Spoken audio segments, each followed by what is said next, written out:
ಬೆಳಗಾವಿ ಜಿಲ್ಲೆಯ ಎಲ್ಲ ಕಬ್ಬು ಬೆಳೆಗಾರರಿಗೆ ಹಾಗೂ ರೈತ ಬಾಂಧವರಿಗೆ ವಿನಂತಿ ಏನಪ್ಪ, ಇವತ್ತು ಗುರ್ಲಾಪುರ ವೇದಿಕೆಗೆ ಸಕ್ಕರೆ ಸಚಿವ ಶಿವಾನಂದ ಪಾಟೀಲ್ ಬಂದು ಕಬ್ಬು ಬೆಳೆಗಾರರಿಗೆ ಸಿಹಿ ಕೊಡದೆ ಬರಿಗೈಯಲ್ಲಿ ಬಂದು ವಾಪಸ್ ಹೋದರು.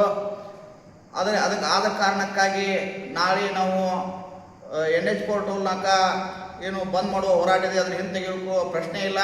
ಆದ ಕಾರಣ ಎಲ್ಲ ರೈತ ಬಾಂಧವರು ಕಬ್ಬು ಬೆಳೆಗಾರರು ಸರಿಯಾಗಿ ಬೆಳಗ್ಗೆ 10 ಗಂಟೆಗೆ ಹತ್ತರಿಗೆ ಟೋಲ್ ನಾಕಕ್ಕೆ ಬಂದು ರಾಷ್ಟ್ರೀಯ ಹೆದ್ದಾರಿ ಬಂದ್ ಮಾಡಿ ಹೋರಾಟವನ್ನು ನಾವು ಒಂದು ಕಬ್ಬಿನ ಬೆಲೆ ನಿಗದಿವರೆಗೆ ಹೋರಾಟ ಮಾಡಬೇಕು.